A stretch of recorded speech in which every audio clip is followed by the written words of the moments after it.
Hey guys, I'm MG, and today I'll be looking at The Mask, which is a 1994 American superhero comedy film that is based on the comics with the same name and stars Jim Carrey as the titular character. It was also directed by Charles Russell and written by Mike Werb. That is about Stanley Ipkiss finding a mask and uses it for chaos. However, why don't we stop dancing and start reviewing right now? This film is really good, and I don't really have that many problems with it. The main thing holding it back is that I don't think it delivered on its full potential with the looniness. It's fun as it is, but I wasn't overly enjoyed by it, only just enough for me to find it amusing. And I wish that the screenplay was more wacky with the loony scenario, especially since the non-loony bits before the park was kind of average. It wasn't bad, but it was less engaging to watch, and I wasn't that interested in what was going on in Stanley's real life, because it's all the usual stuff you would see for a businessman struggling, and you don't even see Stanley struggle that much, which makes me really hard to care about him, since he seems to be just okay. And I probably would have been fine with it if the characters were endearing or funny, but as they are, they're just alright.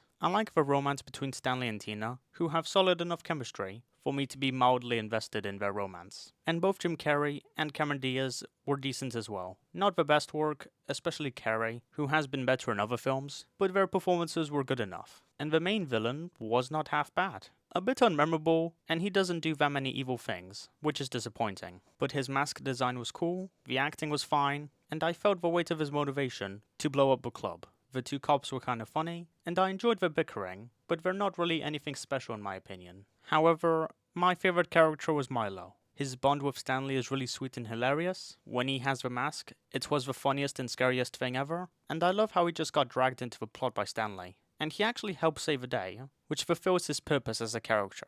Yeah, the more this film goes, the better it gets. Like, the parts after Stanley goes to jail was actually really enjoyable, since he becomes more active without the mask, and the stakes of a climax were there as well, so that was fun. And the loony stuff, as I said, was enjoyable, with it being where Carrey shines in his acting. The scenes had really great direction and set design, with those aspects probably being the movie's best highlight, since it does have a lot of effort in it. And the visual effects are outstanding. They fit the loony scenario really nicely, and they don't look dated at all, which is shocking, because it was made in 1994. The cinematography was really nice, and it makes the film feel very naturalistic, which is great. Sometimes the comedy can be a bit all over the place, or just not very natural. Like, sometimes Carrey yells out randomly, or does some clumsy antics, and those moments did not really work for me, since they felt a little out of nowhere, and basically just happened in the film. It works in the loony stuff, but not in the real life stuff. I like the twist where the reporter captures Stanley. It was not what I expected,